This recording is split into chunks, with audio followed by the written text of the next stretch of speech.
Hi everybody and welcome to the Mental Toughness and Body Show. My name is Rob Evans and I'm your weight loss coach, health strategist and internationally published author, helping take your life, your business, your health, your body, your wellness from where you are right now to where it is that you want to be. And today's topic is really a crucial one. What do you do when things aren't working? It's not working. What do you do? Now, you can apply the principles that I'm talking about right here to any aspect of your life, but I'm going to use myself, my health journey and body transformation journey as a story, if you like, to relate to each of the 7 points that I'm about to talk through. I believe that if you apply these 7 points, when you ask that question, why is it not working? You will get to the right outcome. So number one is, first of all, what's the result that you want? What do you want? So let me, as we talk through each point, I'll just apply the point of me and my body transformation this year. So what do you want? So for me, it's the best looking body that I've ever had, a six-pack, one that is clearly defined. I know what it looks like. You've got the 6 or 8 definition through your midsection. I look muscular, I look lean, I'm healthy, I'm happy, and I'm enjoying the process. So that is what I want. Now you can relate the same question to whatever it is you're not happy with, it's not working right now. And the reason that I'm asking this question comes down to number 2. So what result are you getting right now? So the result that I'm getting right now is that I look good. I don't have a completely ripped six-pack yet. I have 44 days to go as of the date of recording this podcast before I get to my final photo shoot. But the results that I'm getting now are I look good. I feel like I'm not progressing as quickly as I would like. I'm certainly not where I want to be, but I still have 44 days to go. I feel a little bloated. I feel tired. I feel unenergized. I feel like when it gets to my workouts, I'm not as focused. And I'm also noticing that I'm lacking the productivity and some motivation and outputs when it comes to my business drive as well. And so that's what I'm getting right now. The diagnosis is point number 3. So let's pull it all apart and see, okay, what's going on? Well, I kind of just went into that. I'm feeling tired. I'm not getting the exact look that I feel like I should. And importantly, I don't feel like I'm progressing right now. Like the volume of food that I'm now having to eat is incredible, as in like it's a lot.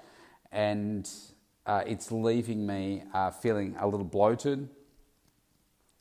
And I'm starting to not enjoy eating food because there's just so much that I need to eat. And it needs to be really plain.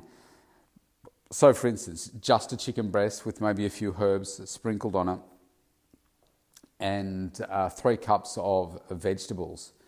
And that mightn't sound a lot, but trust me, when you have to do it every 3 hours, then that works out to be a lot. Now, to put this into context, I had my breakfast, and my breakfast is, it's about 220 grams of beef. Now, again, you say, oh, wow, I'd love to eat that much beef. And some of you would say, well, no, I wouldn't like to eat that much beef at all because you're vegan or vegetarian or something. So it's right now, it's 8:32 a.m. in the morning. Now, I ate just on almost 3 hours ago. So at the time of finishing this podcast, I need to eat again. Now, I still feel quite full. And ordinarily, I wouldn't eat another meal. So I've got to have another 3 cups of vegetables plus 228 grams of chicken breast with nothing on it. So again, that's a lot. Okay, so I feel bloated and not feeling positive about my journey. And if you think about, I'm feeling bloated. I took my photos again today to send to my coach. I don't feel good. I'm looking at it. I feel bloated. I look a little bloated, hence not getting the result that I want. So that's kind of my diagnosis of what's going on right now, being tired and just all those other things. Step 4 is about the problem solving. So here, the problem solving comes down to looking at all those things, how do we solve that issue? So what I did was I reached out to my strength and conditioning coach, Paul, over the last few days. He's been really good at responding to me. So we had some good conversation yesterday, and I think he's really hit it on the head. And it's not something that I've been thinking about a lot, but thought, yeah, possibly, but kind of put it to one side because I just kept pushing and kept pushing and kept pushing with my business and everything. And so he believes that I'm suffering from adrenal fatigue. And he says, you've been running on adrenaline for the last 6 months without even realizing it, because you're working in an industry that is one of the most critically affected, certainly in our country, but around the world, because we've been had to close our facility for coming up to almost 7 months now, and had to innovate and do all other things to keep the business going, and putting the incredible pressure that I put on myself as well. He says, look, he thinks that's the main thing, but also I've been training really hard for about 35, 36 weeks now. And he said, what we should have done really is had a 3-week rest period between each 12-week block.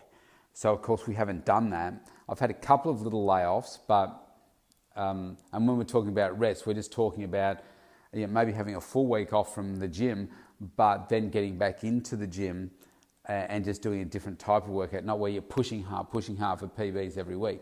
So even right now, like today, I've got another very heavy leg day, and my goal is to hit another PB today. So it's pushing. So there's that aspect of it as well, just constantly looking to improve. And then obviously my business side of things, I've set up my COVID 90-day strategy through both lockdowns. We're almost at our end of our second one, maybe. And so I put an incredible amount of pressure on myself, which has been a good thing because I've created so much output. It's been really, really good. But I'm still not happy with where I am. And that's a good thing in terms of I've conditioned myself to have this mindset, but now it's also collided with this adrenaline fatigue, and I'm not feeling great about it. So each day can be a little bit of a drag. So I can be tired. So like right now, for instance, it's the start of the day. I'm actually feeling really quite tired. Now I say the start of the day, I have been up almost 4 hours now, but I'm not feeling that usual energized self. So one of the, I guess, keys to solving this problem is, how do we overcome adrenaline fatigue? How do we overcome some of these issues? So what I've been thinking about is, obviously I need to rest. And there's a big part of me that says, you've got to keep driving these other initiatives because you've got this time now and you may not have the time again.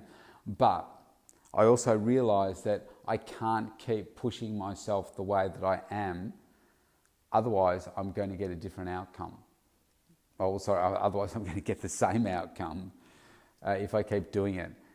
So I guess what I've realized is that I need to make some changes there, and I need to ease up on myself. And what that exactly looks like yet, I don't know. I'm going to use today as a day to examine all the different things that I've got going on, look at my COVID strategy.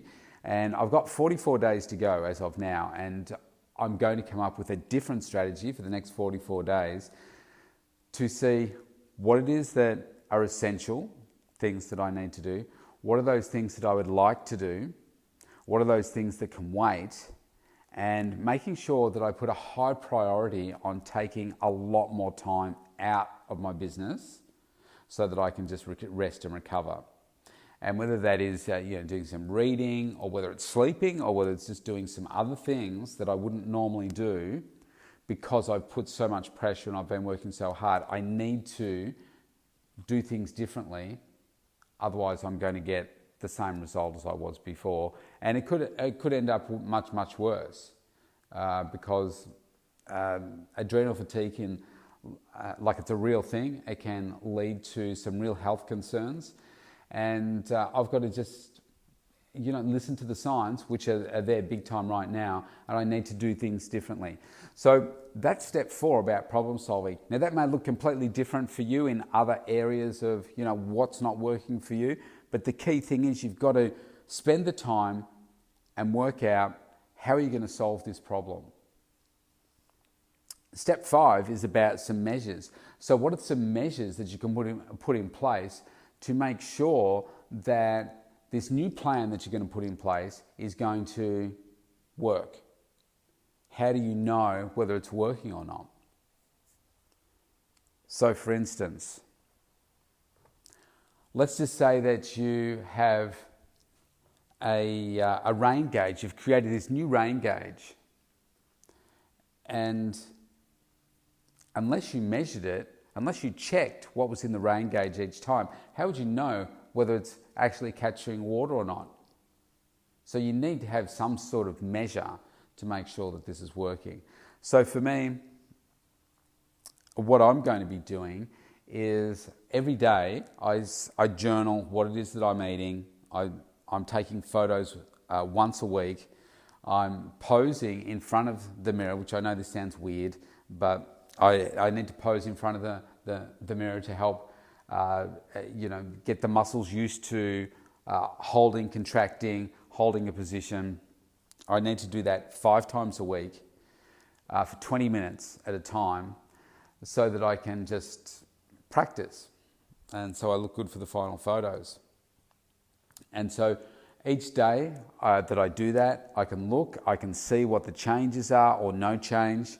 And the photos, obviously you can see, okay, is there actually more definition here? You can see more lines, you can see deeper indentations in the abdominals, etc. That is really important. I'm writing down, I'm journaling everything. I'm journaling my food, I'm journaling my water, I'm journaling my sleep, I'm journaling my moods, I'm journaling my energy levels as well. And so I can measure one day against the last to see how am I going. So like this morning, for instance, I'm feeling quite bloated. And if I reflect on, it's now the 4th day, or this is the start of the 4th day. So I've done 3 full days of this new way of eating. So I've increased the amount of protein I eat. I've increased the amount of plant-based food that I eat. And I've taken out some condiments. And I've actually taken out 1 meal as well. I can feel, that I'm bloated. And because my digestive system is still getting used to processing this extra volume of plant-based food, which is why when it comes to, now I've got 9 minutes before I need to eat again, I can feel that this is why I'm not hungry for that next meal yet, because I'm still bloated from the last one. So my digestive system hasn't pushed this all the way through. It hasn't cleansed my body yet, if you get my drift. So I know that if I'm not being regular, then with my movements, my bowel movements, if I can be so blunt, if you're not with me as to what I'm talking about, then I know that something's not quite right yet. So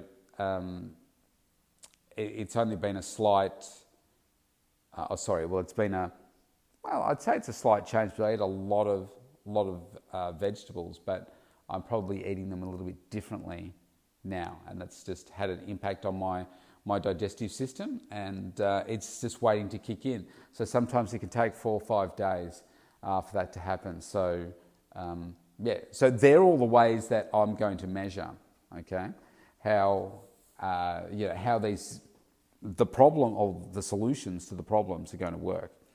So then step 6 is about re-implementing. So now that you've worked out what is the differences that you need to change, how are you going to measure that, it's time to re-implement. So I'm not up to this stage yet. I'm making some changes today, but I need to map out more of the solution for myself to see, okay, where am I going to pull time out of my day today? Because today's Tuesday, for instance, and Tuesdays are a day when I like to get a lot done because I have less coaching facing time. So it gives me an opportunity to do those things. But I need to do it differently now. So I need to have a look at my day and say, okay, how am I going to structure these next 44 days so that I can maximize, optimize my rest and repair some of this adrenaline fatigue. And then once I do that, it's about re-implementing it and say, okay, am I starting to feel better? I'm obviously working with my coach. I'm talking to him like every day at the moment so that we can just make sure that we get this right because it's a bit of a delicate balance. And because I haven't done it before, it's a constant, is this working? Change this. Do that for 3-4 days a week. So I'll do this for a week now and see what are the changes that we've achieved from today's photos versus next week's photos. And things within a week should start to really kick in for me, I think, and I'll start to look and feel better. But you've got to re-implement. And then step 7 is about you've got to test it. You've got to continue to measure it. You've got to keep changing it, keep tweaking it until you get what it is that you want. And that's not about just changing it from day to day because you're not getting it fast enough. You do have to allow things to be in place for a little while so that you can see, okay, is this working now? Rather than just flip-flopping from one thing to the other. Because here's, especially in the industry that I work in, what do people do? Well, they'll flip-flop from one diet to the next diet and then they'll stick on that for a while and that's not working, then they'll flip to another one and they'll do another one. So we've seen that recently, certainly in our country here in Australia. If I go back 4 years maybe, paleo came out of the blue and we had a celebrity chef here in Australia that was pushing paleo. And because of him, he created a few recipe books and books about it, and it caught on pretty well. And obviously CrossFit, paleo is the way that the way of nutrition that they endorse. And I find that trends are a couple of years behind Australia. In Australia, they're a couple of years behind what happens in the US. So paleo came out, a bunch of people jumped on that, then people jumped off that and jumped on to intermittent fasting.